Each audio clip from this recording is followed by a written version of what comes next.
What's up everyone, welcome back to the channel. I'm Wyatt with Rate Up Gaming, and today we're going to be taking a look at World Flipper and the new boss event that they dropped a few days ago. I've been playing this game since it came out, and I've been just straight addicted to it, so I've been trying different teams, building different comps. I've just been all over the place with this game because I've been having an absolute blast.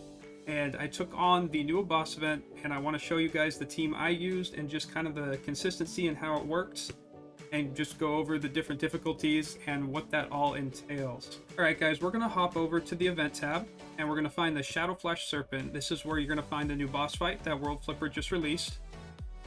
I've cleared all the difficulties, and I want to show you guys the team that I'm using to currently farm Advanced Plus and Co-op.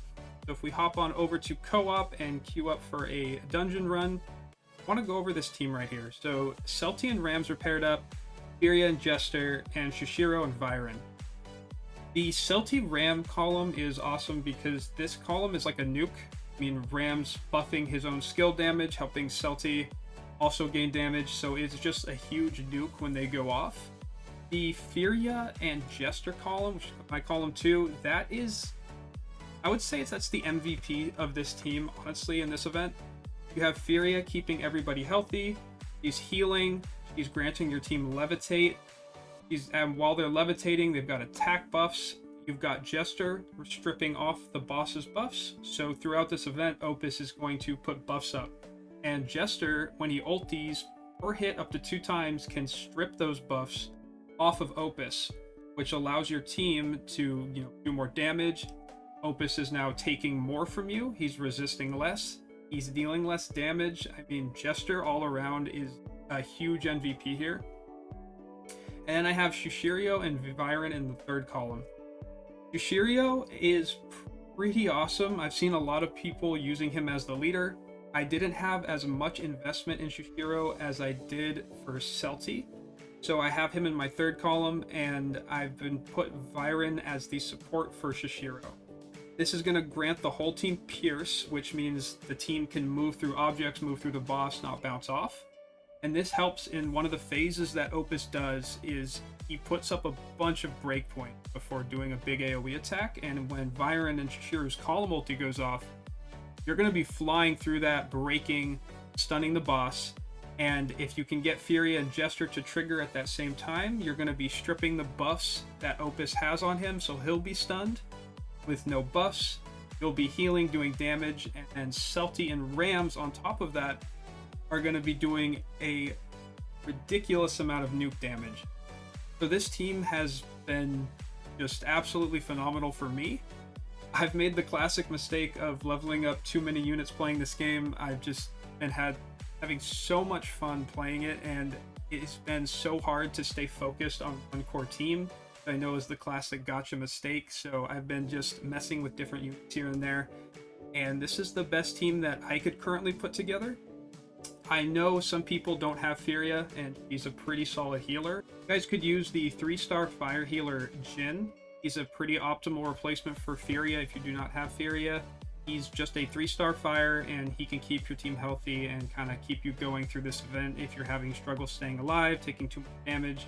Jin is a pretty nice healer to have. He does give extra bonus healing to fire, but at the point of you just trying to stay alive, I think he'll be a pretty nice replacement. A really popular column I'm seeing in not only this team for this event, but it's pretty much all around, is Shasusu with Owlet. It's that constant skill gauge buff and constant, levitate damage for win teams. It will just keep them up, keep their skill gauges recharging, just really, really solid sustain. The other final unit that I know I've seen many people using is Murakumo.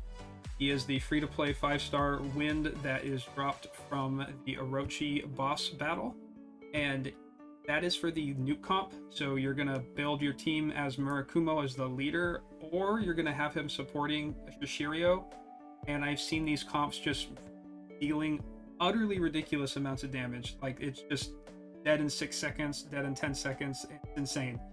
Makes this event a joke for them. I do have a Murakumo, but I have not put any investment into him yet. So once I have him built up, I can start kind of playing around with these different comps and different ways of trying to one-shot these bosses. So it's just a whole bunch of different kind of customizing with the teams that I have built. I need to learn to stay focused on one team for this game so I can kind of move through. Clearing this run, we did okay damage. I mean, 7 million, it's not super high, but this team is always pumping out those consistent. So it's been very nice for me. I've been able to farm the medals. I've been able to farm the rewards, which I'll cover here in a second. But we're going to hop into those and I'll show you guys what those rewards look like. All right, guys, we hop over to the event tab one more time. We can go up to the Shadowflash Serpent event. We can go to the item exchange in the upper right-hand corner. This is going to show you all the rewards that you can get for farming this event with the coins that you're obtaining.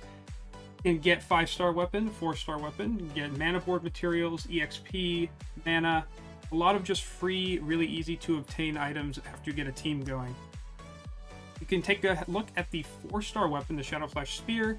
This is going to be a skill is activated by thunder units. You're going to get 4% attack for this unit to a maximum of 40%. When a battle starts, plus 10% to the skill gauge for this unit, and it gains immunity to Dispirit. Also a 5-star weapon for this event, the Shadowflash Sword.